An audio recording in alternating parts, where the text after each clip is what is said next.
¿Y si todo lo que sabemos sobre la Administración Nacional de Aeronáutica y del Espacio, la mayor agencia aeroespacial, fuera solo una fachada? ¿Y si detrás de la fachada del racionalismo científico se escondiera un lenguaje completamente diferente? Un lenguaje de mitos antiguos, símbolos ocultos, sociedades secretas y rituales públicos entendidos solo por unos pocos iniciados. ¿Y si la mayor aventura científica de la humanidad fuera en realidad el mayor ritual mágico de la historia?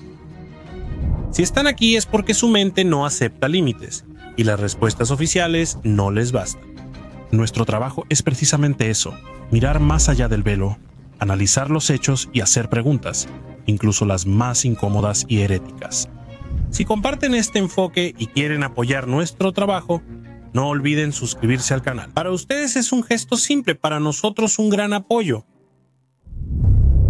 La historia oficial de la Administración Nacional de Aeronáutica y del Espacio comienza en 1958, pero sus verdaderos cimientos tecnológicos se basan en el trabajo de un hombre al que la agencia hizo todo lo posible por ocultar. Su nombre es John Whiteside Parsons, conocido como Jack.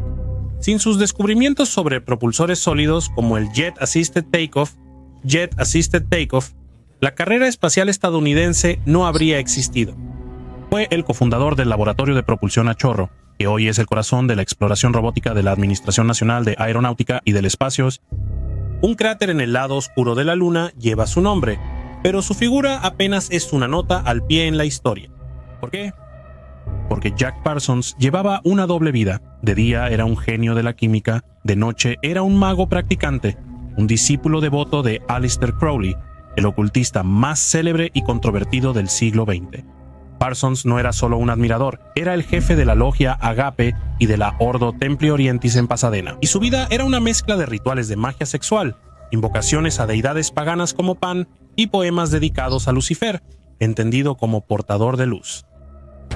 En 1946, su búsqueda espiritual llegó a un aterrador punto culminante junto a un joven entonces desconocido, Ron Hubbard, quien poco después fundaría la cienciología. Parsons realizó uno de los rituales más audaces del ocultismo moderno, el Babylon Working. El objetivo no era simbólico, era abrir una brecha, un portal interdimensional para invocar y hacer que la esencia de Babylon se encarnara en la Tierra, la mujer escarlata. Pero, ¿quién o qué es Babylon? Para comprenderlo, hay que explorar el núcleo de la doctrina de Aleister Crowley. Babylon es una figura poderosa y controvertida de su panteón. Es el arquetipo de la gran prostituta de Babilonia, descrita en el Apocalipsis de Juan, pero completamente invertida en su significado. Ya no es un símbolo de corrupción y pecado, sino la encarnación de la libertad espiritual más pura, desenfrenada y total. Es la diosa que acepta todo, que santifica el deseo y la pasión carnal como vehículos divinos. Es la mujer sagrada que, montando la gran bestia, sostiene el grial lleno del sacramento de la vida en todas sus formas, sin juicio. Invocar a Babilonia entonces no era un simple acto mágico, era un acto de guerra cósmica contra la moral judeocristiana. Su llegada a la Tierra debía romper los tabúes milenarios, inaugurando finalmente el nuevo Eón de Horus, una era de libertad absoluta para la humanidad. En sus diarios, Parsons afirmó haberlo logrado, escribió sobre fenómenos inexplicables, sobre haber rasgado un velo dimensional y sobre haber sido contactado por una presencia. Años después, el ocultista Kenneth Grant, mano derecha de Crowley, fue más allá, teorizando que el ritual de Parsons realmente había abierto un portal que nunca volvió a cerrarse. Grant relacionó ese ritual con la oleada de avistamientos ovni iniciada en 1947 con el incidente de Roswell, y con la extraña entidad que Crowley aseguró contactar en 1918 llamada Lam, cuyo retrato es la primera inquietante imagen del arquetipo del alienígena gris. En 1952, Jack Parsons murió a los 37 años en una explosión en su laboratorio en casa. La policía archivó el caso como un accidente. Muchos antes y ahora hablan de asesinato o de un ritual que salió mal. La pregunta es inevitable. ¿Puede toda la arquitectura espacial de Estados Unidos basarse en los cimientos de un hombre que intentaba invocar entidades de otras dimensiones? ¿Y esta influencia fue solo técnica o hubo una contaminación espiritual simbólica desde el principio?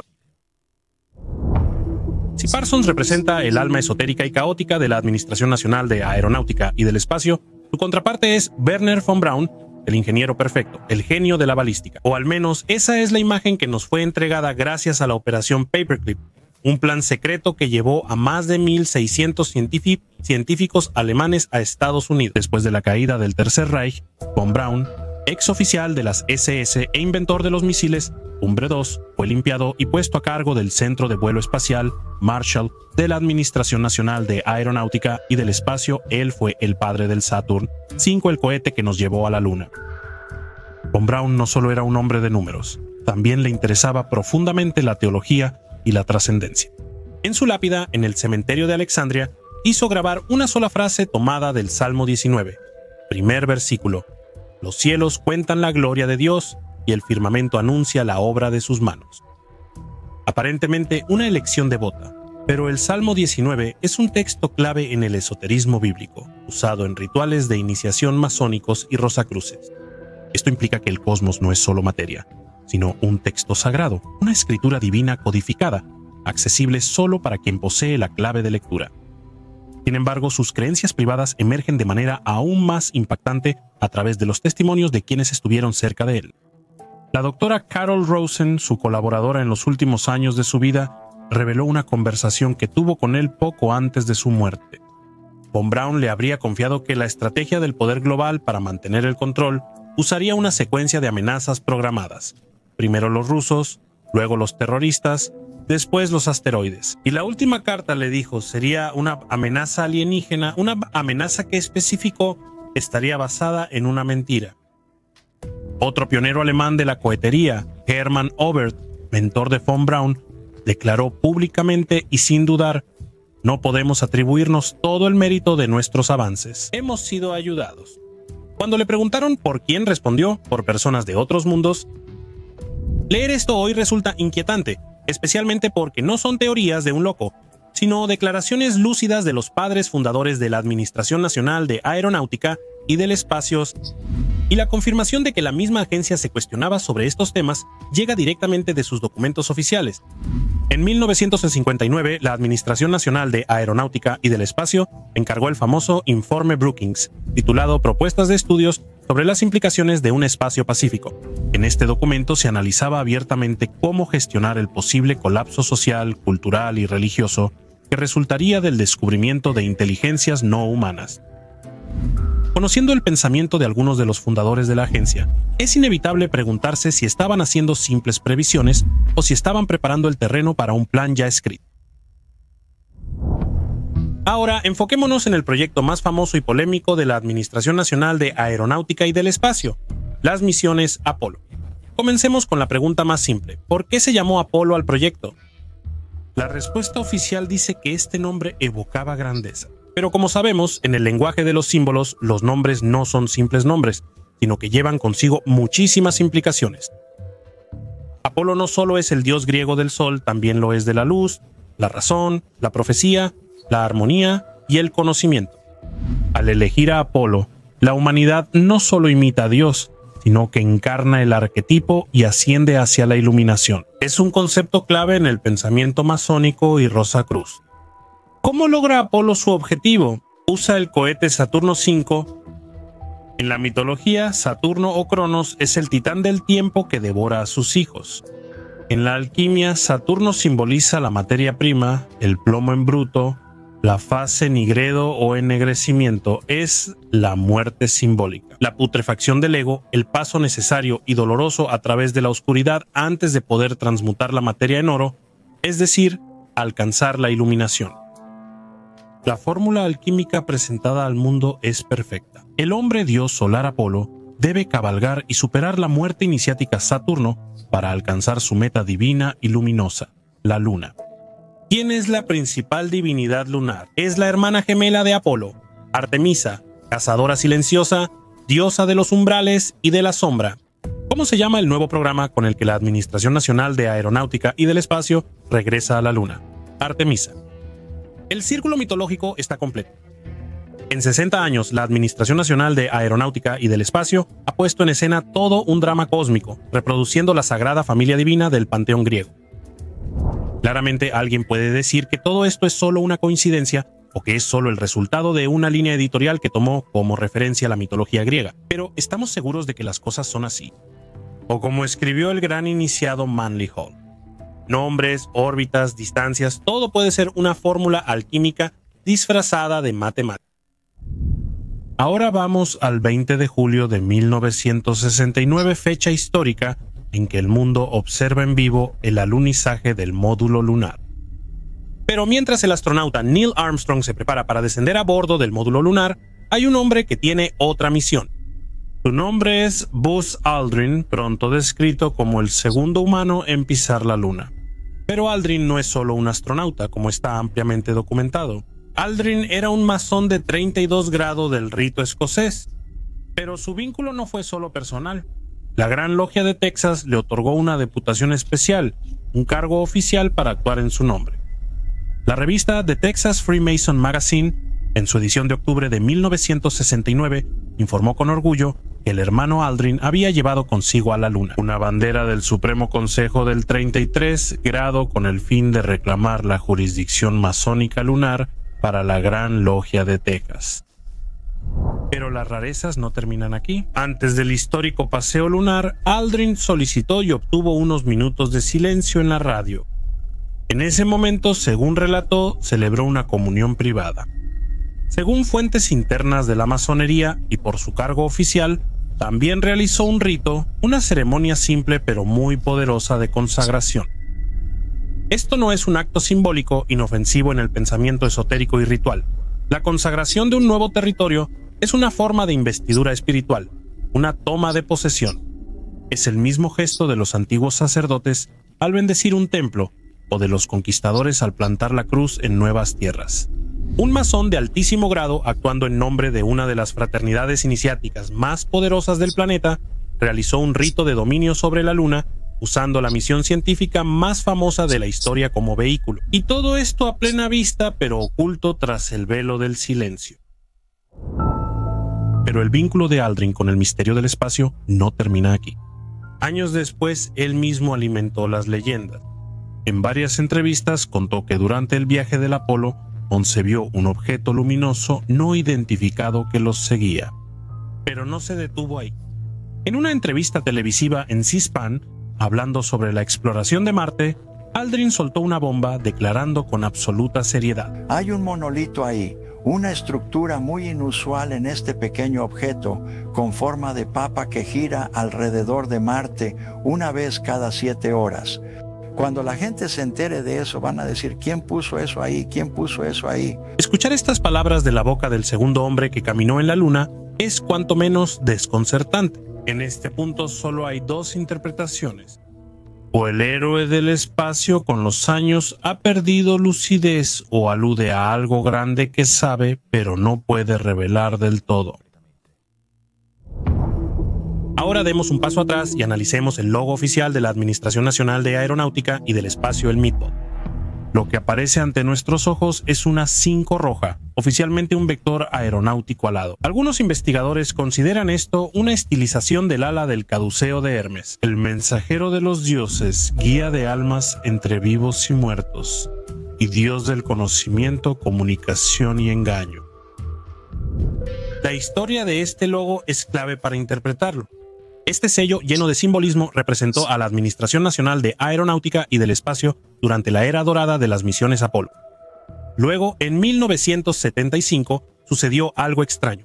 La Administración Nacional de Aeronáutica y del Espacio decidió abandonarlo por un nuevo logo, el llamado WARM, un diseño ultramoderno minimalista compuesto solo por las 4 letras. Fue un verdadero y propio exorcismo del símbolo. Fuera las estrellas, fuera la órbita, fuera el caduceo de Hermes. Un intento de presentar al mundo una imagen puramente racional, técnica, casi corporativa.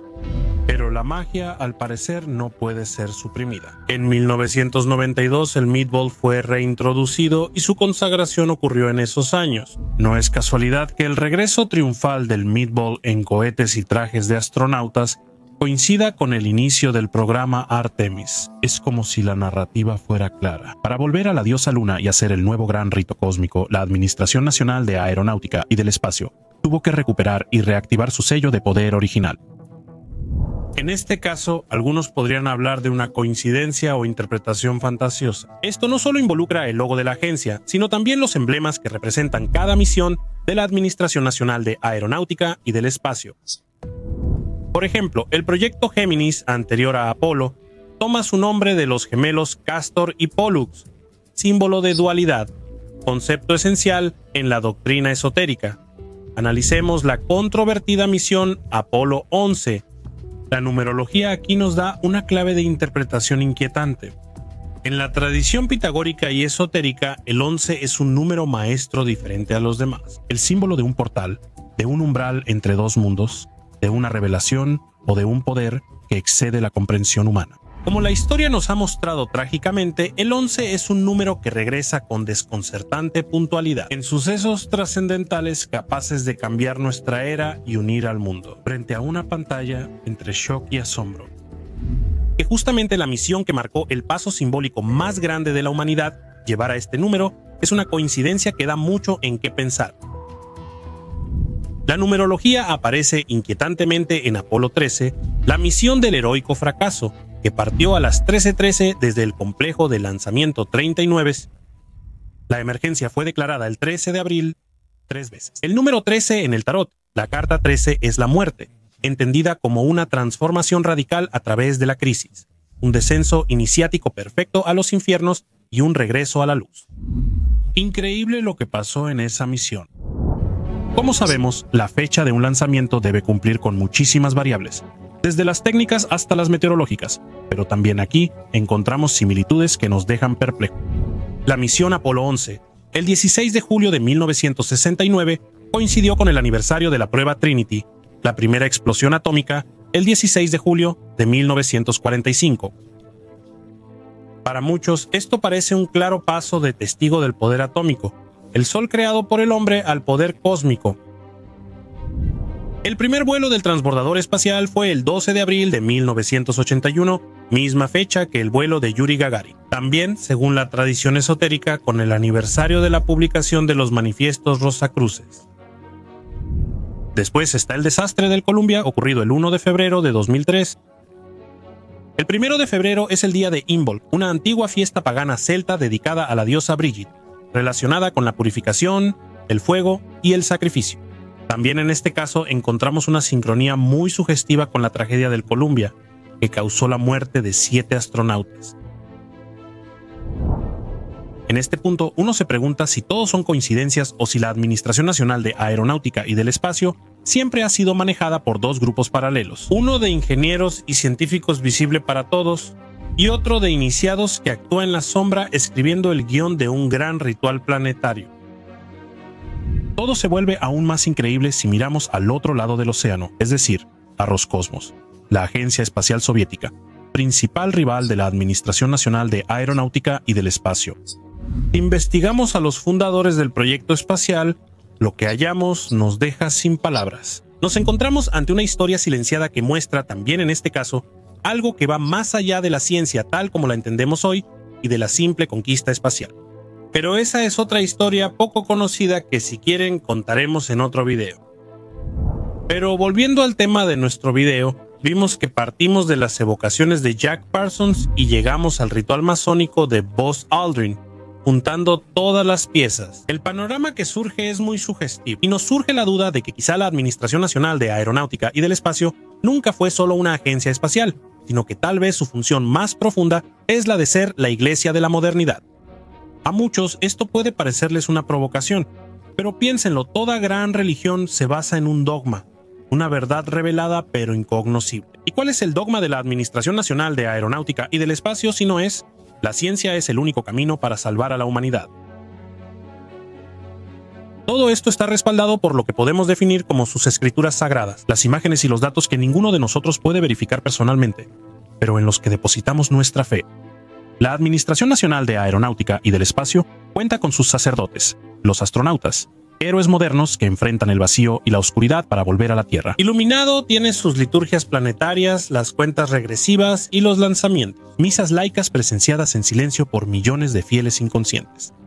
Y tiene su promesa de salvación. Algún día el Edén no estará en el cielo, sino en Marte o en otro planeta del cosmos.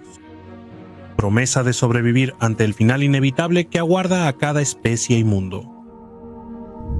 En este video no debatimos si el hombre estuvo en la luna, sino que planteamos una pregunta más radical. ¿La verdadera conquista ha sido alguna vez la física o siempre ha sido la de la conciencia, de la psique colectiva? Quien crea que la Administración Nacional de Aeronáutica y del Espacio es mentira se equivoca. Es mucho más poderosa. Haz realidad un sueño o visión, creado para moldear nuestro imaginario y guiar la evolución espiritual hacia la era del hombre convertido en Dios. Quizás nadie haya captado esta dualidad mejor que Arturo Clarke, el profeta de la ciencia ficción que ha inspirado a generaciones de científicos y astronautas. Él fue quien escribió la famosa tercera ley. Cualquier tecnología lo suficientemente avanzada es indistinguible de la magia. La transmisión en vivo que muestra las imágenes de Armstrong bajando la escalerilla no es solo tecnología. Para miles de millones de personas fue magia. Es un rito de paso de las viejas religiones al templo tecnológico de la ciencia mitificada. Porque la necesidad de lo sagrado nunca muere, simplemente se disfraza y hoy lleva un traje espacial y habla el idioma de la ciencia. Llegados a este punto, tenemos curiosidad por conocer su opinión. Háganos saber en los comentarios qué piensan al respecto. Y si les gustó el video, no olviden suscribirse al canal para apoyar nuestro trabajo. Hasta la próxima historia.